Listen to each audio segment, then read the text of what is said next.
Good evening, ladies and gentlemen. Welcome back. Well, it has been 1 week since our Christmas truce, and we're back with the game. Alright, so we got our normal thing going on with our paper. Right there. And it is turn 4, so we shall get into it. Is it spring? Yep, spring of 1915. Alright, so We buy tanks this round, right? Tanks are coming in, and so are the Americans. Situations are looking pretty dire after the English fleet was sent to the bottom of the channel. And the Ottomans pretty much broke through in the Middle East. And the Russians, well, we're not doing so hot. The Italians are holding, but barely. So yeah, any thoughts to add before we start the game? Not really. Alright, so I guess we'll start the game for this week, and Back in the game mode. we'll see you guys after turn 4. Alright. Breaking news, ladies and gentlemen. Spring of 1915 is over, and major developments have taken place. But first, we have our fact. And it is, again, from The Guns of August by Barbara M. Tuchman. We may just read the whole fact. We may just read the whole game out of this book. Because we were going to switch, but this book's kind of interesting, and I like it. So, build no fortresses, build railways, ordered the elder Moltke, who had laid out his strategy on a railway map and bequeathed the dogma that railways are the key to war. In Germany, the railway system was under military control, with a staff officer assigned to every line. No track could be laid or changed without the permission of the general staff. Annual mobilization and war games kept railway officers in constant practice and tested their ability to improvise and divert traffic by telegrams, reporting lines cut, and bridges destroyed. Wait a second. To improvise and divert traffic by telegrams, reporting lines cut, and bridges destroyed. Telegrams, reporting lines cut. That's weird. And bridges destroyed. The best brains produced by the War College, it was said, went into the railway section and ended up in lunatic asylums. So, ladies and gentlemen, the key to the war? Railroads. Did Moltke get that from the American Civil War in the Union? The Union's use of railway systems to transport troops in the American Civil War is quite extensive. So maybe not though. But, however, I don't know, because I'm not Moltke. So, round 4 is over, and this is what's happened. The Austrians have taken Venice, and they also pushed down and killed the last remaining Russian in Sevastopol. The Russians answered by attacking Belarus. Obviously, that did not go so well. The Germans took Livonia, took Belarus, and miraculously attacked Ukraine, but everyone missed. And then those guys killed 1 or 2, maybe? I'm not sure. But they, those 2 men are holding out. And, Russia's in dire straits now. The French, yes, the French pushed forward into Munich. And they pushed forward their army from Belgium into the Ruhr. Came down south and attacked to the Germans in Piedmont. Oh, the Germans also pushed through Venice into Piedmont. And that was it. Built a couple tanks. The French also came over here and loaded up a couple British guys there. And destroyed the transport. Took Albania from the Austrians. The English then pushed their army forward. Built a couple tanks in India. They took Southwest Africa. They built a big fleet up there. They built 2 cruisers and a dreadnought. And then they brought the remaining army that was down here up to there to get the Canadians over. Loaded up a couple guys on this Italian transport. Then on the Ottomans' turn, they came in, took Egypt, Arabia, took out the lone Italian man that was in Mesopotamia, pushed up into Tartarstan, and pushed forward some guys from there, from Bulgaria into Serbia and Romania. Built a tank themselves. The Italians pushed up their ship with the British units from India on it up to the Red Sea. They took out the last German guy that the French forgot to wipe out in Piedmont, pushed their guys up into Tuscany, and built some men in Rome. And the U.S. is mobilized for war. Took a transport with a man and artillery, dropped in French West Africa. The rest of their army sitting right there with a dreadnought. The Americans have sent their cruiser over to Wales, so we got a pretty hefty navy there. 5 cruisers and 2 dreadnoughts. And the mines to back them up. So we'll see. The Americans also built a submarine and a couple tanks. And, yeah, so that's what happened this turn. Any thoughts to add? I think that went pretty good for the Allies, it seemed like. I don't know. We'll see, because Russia's on the brink of revolution. So we'll see what happens there. And,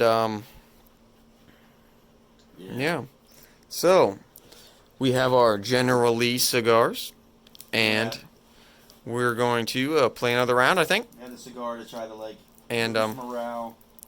I guess we will see you guys after turn 5, the summer of 1915. Ladies and gentlemen, the summer of 1915 is over. But first, a quick fact. Alright, here's our fact. When the British reached Lake Cateau by the evening of August 25th, the nearest corps of Landrazic's army had fallen back to a position on a level with, but no further south than, the BEF, British Expeditionary Force. Sir John, however, regarding himself as betrayed by what he called Landrazic's headlong retreat, was in a mood to have nothing more to do with him. Landrazic, rather than the enemy, seemed to be the cause of all that had gone wrong, and when reporting to Kitchener his troops' unwillingness to retreat, he said, "I shall explain to them that the operations of our allies are the cause of this." He sent orders for the retreat to continue next day to St. Quentin and Noyon. At St. Quentin, 70 miles from the capital, the signposts began giving the distance to Paris. So the Germans were approaching Paris. Yeah. Now, Sir John, he was like with Robin Hood, wasn't he? Not that Sir John. I think was he the commander of the British Expeditionary Force? But Little John, maybe. Yes. Little John, that's who it was. All right. So, the spring or the summer of 1915 is over. We're moving into round 6 of the game. The Americans got involved heavily. And the Americans are involved only 2 years early in the war. Tanks are only a year early. And so there's that. If we were gonna play, the rounds how I think the game should be, we would be in 1919. Yeah. I skipped 1919 on this chart. But so we divided it up into seasons. that should be 1919 and that should be 1920, not 1918 to 1920. So. Oh, okay. Oops. Oh well. Let me fix that. So what has happened? Well, the Austrians, they attacked the Italians there. They built a tank and a fighter and some men. The Austrians have been pumping out a lot of guys. And they put some guys in Galicia. And did they do anything else? I think that's it. I don't think so. The Germans tidied up the Russians. Tidied up their forces there. Our Austrians lost a battle there. Oh yeah, the Austrians did lose the battle there. The 2 men, they missed, and then the 2 men killed them. Yeah. So that was kind of interesting. The Germans, like I said, tidied up the flank, and then they attacked the British and retook Kiel. And wiped them out. The French responded by retaking or recontesting Kiel. They took out that German stack in Hanover. The Germans, by the way, did split it up. They took 2 guys down to Bohemia, but that was it. So now they got the French there on the doorstep. 1-way step from Berlin, 2-way steps from 2 steps away from Austria. More guys coming as we speak. last turn, the French have been doing well. They built 2 tanks and 2 fighters, both. So they've been French doing well. War machine. The fleets have kind of gathered up there as a mutual defense against the Germans. And the Germans also did not get to fix their battleship because it was a British port, believe it or not. But I think they'll get to fix it this turn. I'm not totally certain about that, but we'll let them fix it because we'll say that. And the French brought the British guys from Canada down to there. They moved their boats up there. Like I said, the English built some transports. They built a tank up there, and so they're getting back into the fix of things. They brought their guys from Canada over here into Picardy, so we got British men on the extreme north and the extreme south of France. They took Mesopotamia down here, and they even moved up and sent a guy into Sevastopol as it was unoccupied. But that did not fare very well. Moved their guys up. And that's it for them. Oh, they did take Transjordan because the Italians on the last turn moved their boat there. And then the Germans, the English took Transjordan off that, not the Germans. Sorry. Then the Ottomans came in, pushed from Egypt into Libya and Anglo-Egyptian Sudan, and they were making $25 on their turn. So that's a fairly substantial amount of money, especially for the Ottomans. And I mean, they retook Sevastopol from Tatarstan. They had a fairly decent army there, sent some guys there, and sent some guys north, and they're contesting Moscow. And they built an army there. I think they got a red ship. Yeah, dark red. So they got like 7 men there. And they retook Transjordan, built another tank. The American, or the Italians came in, gathered all their forces to make a final push on the Austro-Hungarians, weakened them a little bit, but they lost some guys. So that is unfortunate. However, I feel like we may be able to clear out Tuscany on the next round. And unless the Austrians keep pumping troops in there, I feel as if we will be able to push back into Venice soon. Because it's either the Austrians move north into Munich in any force, or they move south into Venice with some force.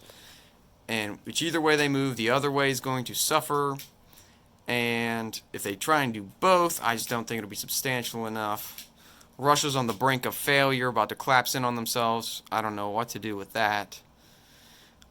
We still have this Mexican standoff going here between these massive fleets and boats everywhere. The Americans came in after that and tidied it up. They came in, sent some guys down here, took Libya, liberated Egypt. They came in, slapped around a couple guys in Albania, sorry. And so they were all in all successful. Came up to guard this Frenchman against those 2 Germans. And so we'll see what they can do. They're finally in it. They built a couple ships themselves. And, yeah. So I think we're going to play one more round tonight because we're both pretty pumped up about the situation. Yeah, Definitely can. I feel like it can go either way here, especially within Russia. The Ottomans are kind of getting tied down by the British, but still, it could go either way because the Ottomans are very healthy and they're making a lot of money, so that's definitely a big situation. The Austrians are in no means in immediate danger, you know. The Germans, not so much, but if they get all these forces away from Russia, well, that could change. And, yeah, so, anything to add? Nah. So, I guess we will see you after the next round. Alright, round 6 is now done. The autumn of 1915 is complete, according to our chart here.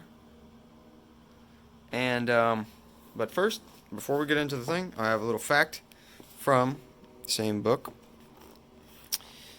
In July 1914, with the two-front war looming before them, the Germans suddenly became anxious to secure the ally. To secure the ally that could close the Black Sea exit and cut Russia off from her allies and their supplies. An earlier Turkish proposal of alliance that had been left dangling now suddenly looked desirable. The Kaiser, in his alarm, insisted that the thing to do now is get every gun get every gun in readiness in the Balkans to shoot against the Slavs.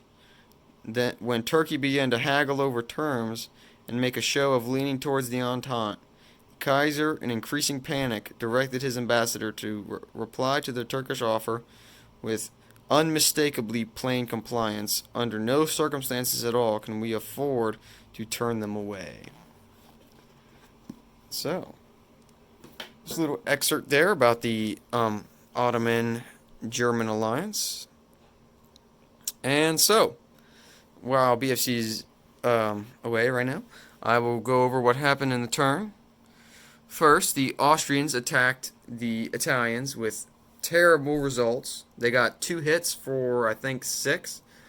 The Italians destroyed the Austrian force that was attacking, and the Austrians did not do much damage in return.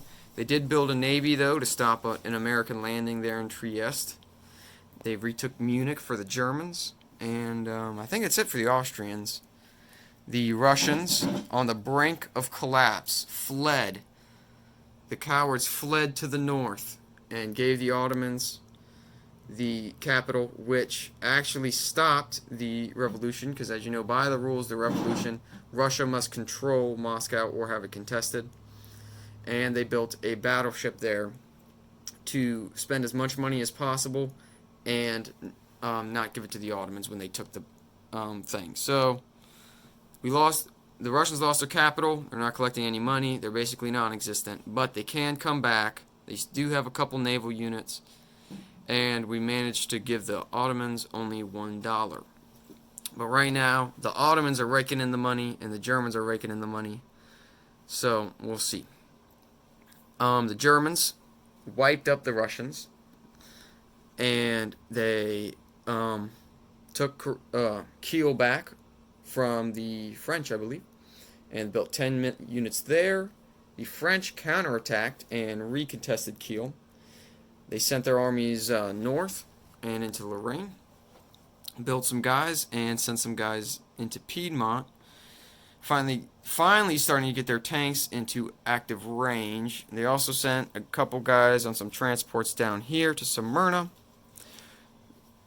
Sent the battleship to protect against the Austrian fleet. And that was pretty much it. Oh, they took Togoland, by the way.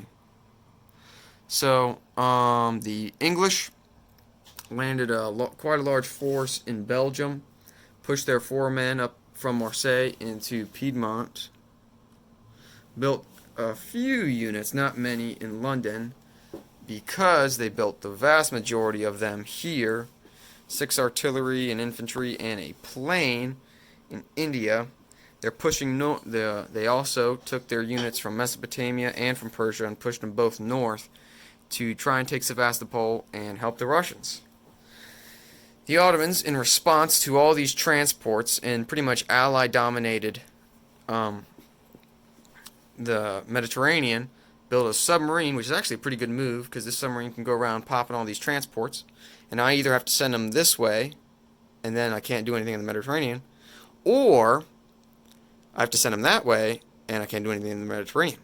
So this is actually pretty smart. I like it. Striking distance of all the Mediterraneans, and it can just go around popping transports. So it's making me commit more warships. That's why you see this American cruiser and this American dreadnought that was originally bound for the fleet up north, right there. They are now bound for the Mediterranean to protect against the Austrians and the Ottomans, which are selling out ships. And the Ottomans, I think that was it. No, they also attacked America and the Frenchmen. The French got down to 1 and got contested. The Americans got down to 1 infantry and got contested as well. The Italians attacked and retook Tuscany completely from the Austrians. And they built 2 artillery, but I forgot to leave a man down there from Rome, so I had to turn 1 into an infantryman. So I lost a buck on that. Oh well. And the Americans, in response to the Ottomans, sent all their guys, flew the planes down from Albania, used a couple transports to transport everybody else down here, and took the guys from Libya over and retook Egypt firmly, so the Suez Canal is now firmly in Allied hands again. And we will see how that happens to go. Like I said, sent their guys over. We got a transport with a couple tanks on it. And unless it lands somewhere with men, it can't land. So that's what those are for. A couple transports and some men over there. And these transports are homeward bound. Oh, the British just moved these guys up again. And I think that is it. So, thoughts. Thoughts on the game. It's been fun. It's interesting. So, I think that things have turned around for the Allies quite a bit. I know Russia fell, but it wasn't the Russian Revolution that we all fear so much, because now the Russians can at least come back, which is one key difference from them from them having the revolution, because if they have the revolution, they're gone completely.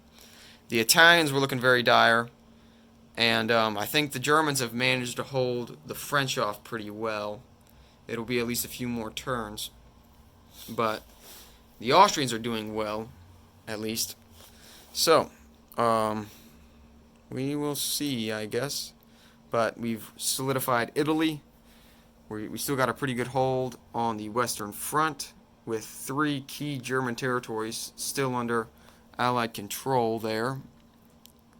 And many more Allied armies on the way. We've reestablished a British naval dominance.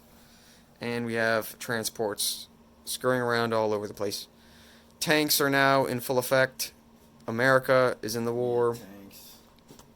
So I think, unless you have anything to add, I think that's it. Nah.